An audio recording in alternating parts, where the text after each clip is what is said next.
Dad?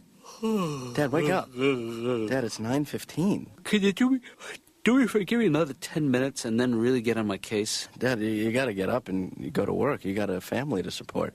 You want me to help you out? You know what would help is if you could get the coffee going. That would be a big help.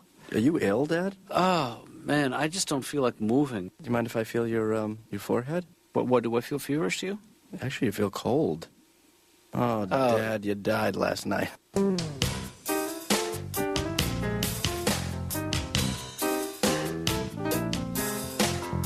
Ben, thank you so much. This is a great cup of coffee. Well, it's yesterday's. It was in the pot. I don't want you to start making a habit of this. You think that I'm depending too heavily on the coffee? I mean, no, not the coffee. Oh, you don't want me to make a habit of sleeping late? Yeah, I mean, this could be the start of something really bad for you. You know what? It's the start of, maybe it's the start of me enjoying my life a little bit more. I hate to put a fire under your fat ass, but get up and go to work and make money and then take care of me. Well, you know, maybe the truth is that I am slowing down and that you're going to have to pick up the slack, carry the load Dad, a little bit. If I'm going to have to start being responsible for you, you know, I'm going to have to get you married off. Ben, who's gonna marry me, though? Come on, man. I'm fishing for compliments. Oh, right. Who's going to marry a guy like me? How about the next person that rings the doorbell? Oh, I like that game. I like that game. Remember we used to play the next person who gets off the elevator is going to be your true love? Right. Yeah. You still in touch with him?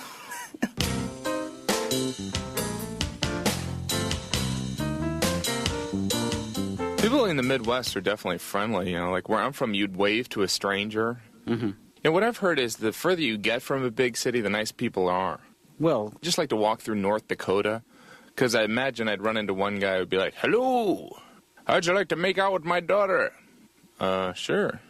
You can kiss my daughter and I'll wave to you. Maybe growing up in Indiana wasn't the most dynamic place, but I made practical use of my time, wrote a lot of poetry. Here's one of the poems I wrote. It goes something like this. Help, help, get me the hell out of here. I like that. Thank you. What does your dad do? My dad originally wanted to become a priest, but I knew he didn't have the temperament for it. It would be like, never the father, the son of a bitch, damn it, pray. Mm-hmm. He's retired now. Yeah. That's my dad's cough, too. Mm-hmm. He actually gets it from smoking. My dad smokes constantly. Yeah. He refuses to go anywhere where he can't smoke. He could be at the gates of heaven. They'd be like, sorry, Mr. Gaffigan, no smoking in heaven. My dad would just be like, Jim, tell your mother I'll be in purgatory. Damn, son of a...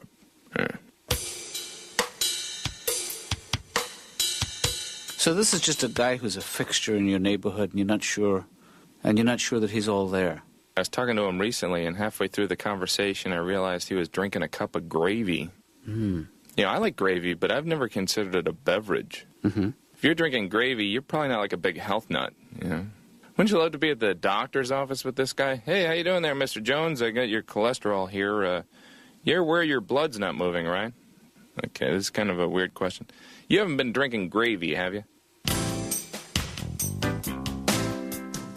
Mr. Gottfried, you're 25 minutes late. 25 minutes late? This has never happened to me before. Oh, my God, I'm pregnant.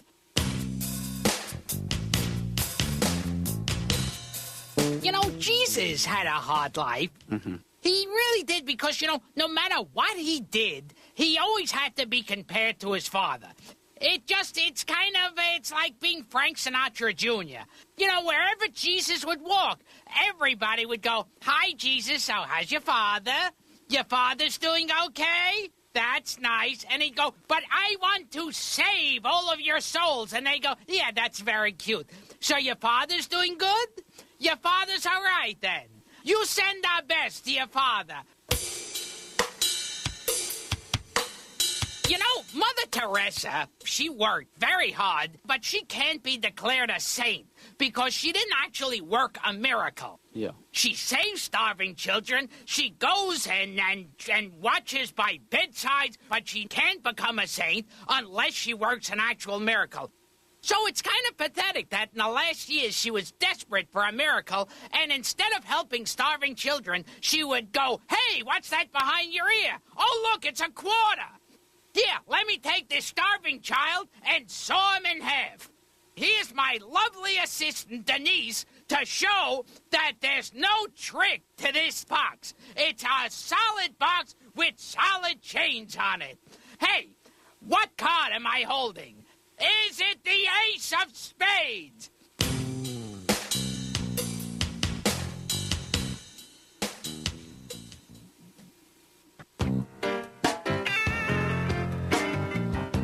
Hello, I'm Robert Klein. I'm here to see Dr. Katz. Could you have a seat, please? Could you please? No. Stop it, please. Woo-hoo. I'm sorry, Laura. Oh. It's just that I have to get ready for the doc, and I have enough Could I? in my mind.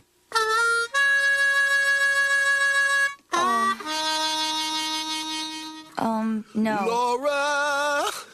Laura. Could you just please just leave me out of...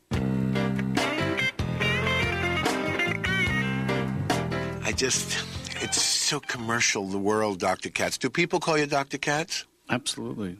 But if you're more comfortable calling me... No, I think Dr. Katz is good.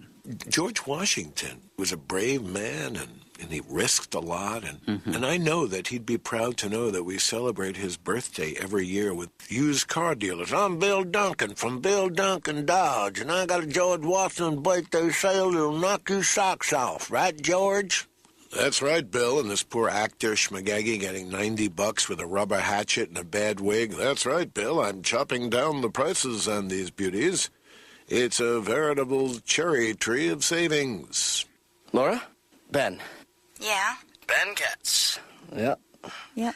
The younger Katz. The annoying cats. Right. What do you want? He must have noticed how my father's lost, that bounce in his step. I didn't know that he had one. Oh, he did, but it's gone. Oh. Yeah, now he just sort of meanders, wanders. Very sad. I think if my dad retires, I think, I'll get him a boat. A boat? Well, he'll get himself a boat, but I'll name it. I love naming boats. I do it all the time in my spare time. Spare Time is a good boat name. Clever. You know what's also a good boat name? Kicking Back.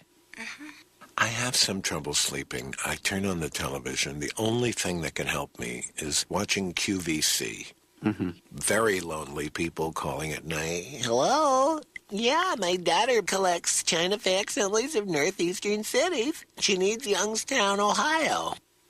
I never heard of things that they sell. This woman has a big diamond-looking thing on him, but she didn't say it was a diamond. She said it's this beautiful diamond-y ring surrounded by two gorgeous ruby rosas. And there are 3 spectacular heart-shaped sapphirettos.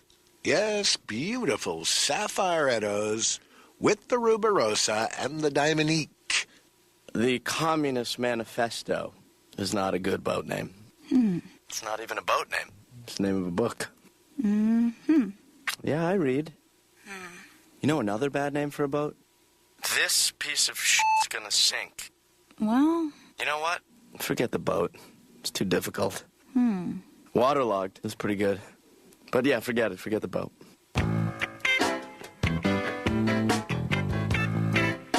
I was doing a lot of thinking while you were gone.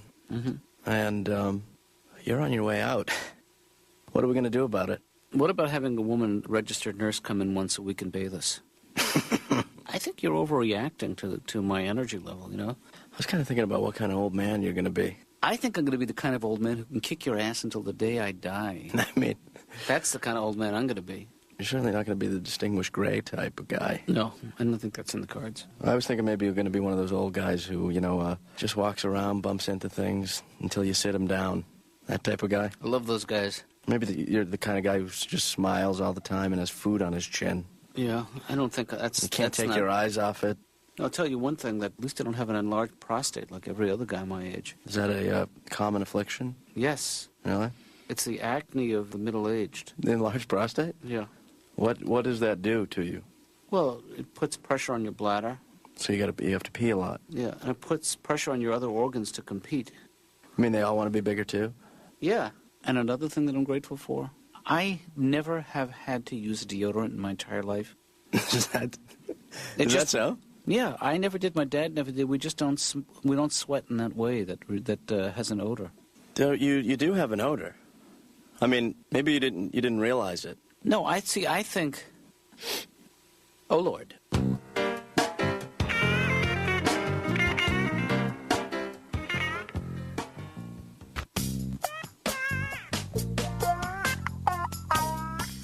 Hello, Laura. Good to be here. I like wood. Wood. Good. Yeah,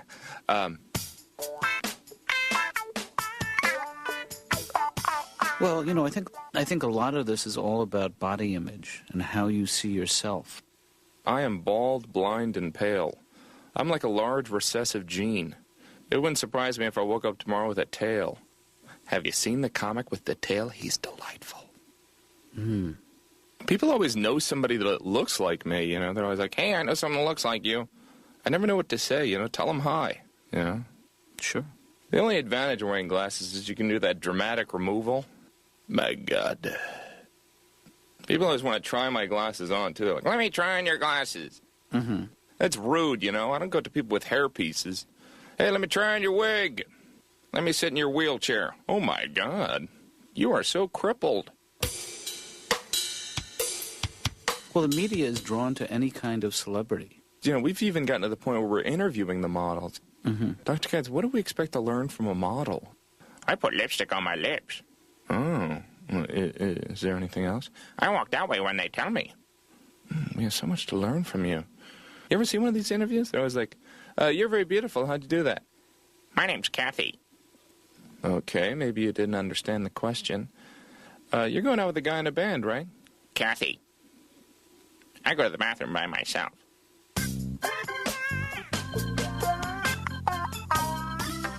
Hi, I'm Gilbert Godfrey to see Dr. Katz. Could you have a seat, please?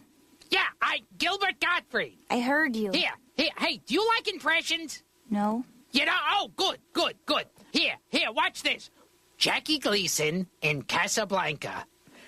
You're getting on that plane with Vic Laszlo? Oh, you're getting on that plane, all right. As I know that you know that I know that you're getting on that plane. You know, one time Hitler was making a big speech, and afterwards, when he got off stage, Napoleon came up to him and said, hey, you know that bit you do about taking over the world? Mm-hmm. And he goes, yeah.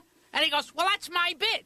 And he goes, what do you mean it's your bit? I wrote that bit. And Napoleon says, no, that whole thing, I will be a leader, I will take over the whole world. I was doing that years ago. And he goes, don't tell me, I don't have to take your stuff. I write my own stuff. I don't need your material. And then they finally worked something out where Hitler said, well, look, if we're ever working in the same town, we won't both do the taking over the world bit. I mean, Gilbert, I'm glad you're sharing this stuff with me, but I feel like we're just postponing the very thing that it is that you want to talk to me about. Okay. You know, there's nothing that you can't say in this room. Nothing will leave this room. It's called patient confidentiality.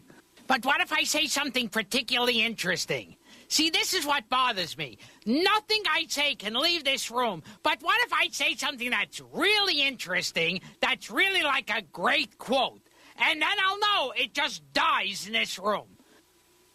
Well, if it's something really great. Do you have any recurring dreams? Unfortunately, this is something I wanted to talk to you about. My dreams have no symbolism. I want some symbolism in my... Everyone else has symbolism in their dreams. Everyone else has these dreams where all of a sudden there's a train conductor, but he comes out of a cake, and the cake is really like this girl I used to go out with, but the girl I used to go out with is actually my father. Me, I have these dreams where I'm walking down the street, and it's just a street. Freud said that it's the dream. He said this to you personally? I didn't think the two of you knew each other. He said it's the dreamer. But why was he speaking like you speak? Him being Freud, wouldn't he speak with a German accent? Well, this is years ago. Oh, so he didn't have the German accent back then. Freud said that it's the dreamer, not the dream. Well, did you turn to Freud? Did you take him aside at one point and say, what the hell are you talking about? Okay, let's try something else. Let's try the word association thing. I'll say a word, and you say whatever pops into your head. Butterfly. No, I don't think you don't quite get it. I'm going to say Grasshopper. Okay, well let's. Fountain pen. I see you're way ahead of me. This is at a whole different level. Shower curtain. I think you win this round. Yarmulke.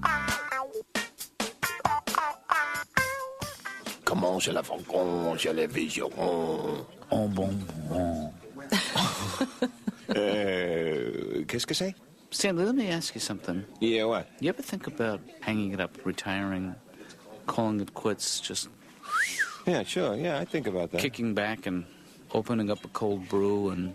This is a new side of Katz. Yeah. What the hell is he talking about? You know, I'll tell you why I'm asking you this is because I feel like I'm slowing down. And Ben seems to think that the handwriting is on the wall. What do the handwriting on the wall say? He thinks that I should start phasing out of my work life and into my retirement life. Nah. Why do you listen to him? I don't know, because he's home? What am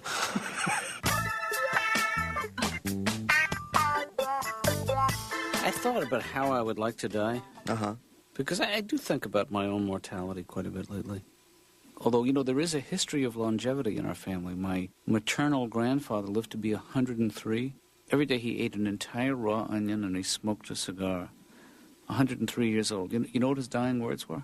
What? Nobody knows. I couldn't get near the guy. But still, I worry about death. Because it's, you know, it's waiting there patiently for all of us. So you're saying I'm going to die? Well, when you put it like that, it sounds bleak. No, Dad, we're never going to die. That's for other people. We're the Katzes. We live forever. Yeah, Well, there's been a lot of death in the family lately, but I don't think that reflects. let's talk about something a little less morbid. Yeah. How's that tumor?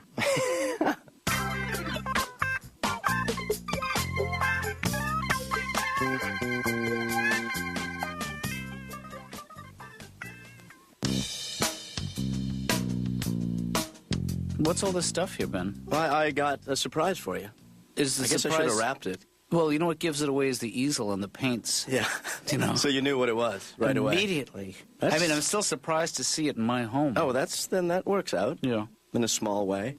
So why the paints? You see, this is what I thought, Dad. Yeah. I decided to get you a hobby that's going to bring you through your old age. You know, it's very sweet the way you're thinking, Ben, but it's a little misguided because you can't impose a hobby on somebody. It has to come from them. Well, you know, sometimes... I have no desire to paint anything. Well, now you don't, but if you started, I think... would like to put some tape over your mouth, though. That's art, if you display it. I don't have the hand-eye coordination for painting, Well, you should give it a try. and also I'm colorblind. Well, I only bought red. Oh, Is that red?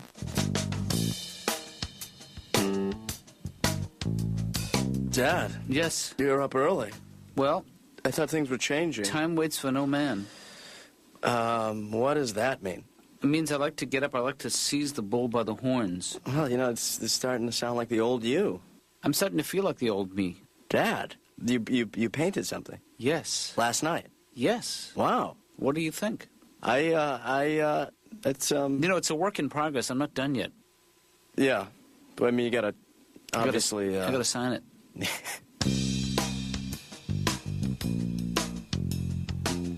Doctor, this guy comes up to me and he says, "Hey, man, you want to buy a watch?" I said, "No, I don't want to buy a watch, especially at a urinal." Now, this is my time with myself. Do you know what I mean? Mm-hmm. Maybe unconsciously I'll aim at a wad of paper in the urinal or a cigarette butt, try to separate it from the filter, pretend it's a Nazi installation. Right. You know, like a command decision, you know, "I'm afraid the photos from Bitburg were bad, sir. We'll have to go back and hit it again," you know. Right. So is that your new watch? There are a number of things I like about being Jewish. One is we bury quickly. Right. You know, I mean, a Jew dies, zoom, into the ground immediately. A Jew dies at noon, call the relatives in Phoenix. The funeral's at 2. Gentiles, they have awake 4 days, 5 days, 8 shows a day, like vaudeville. It's very uncomfortable for the family. Jews bury so quickly that old Jewish people are afraid to take a nap, lest they be mistaken for dead.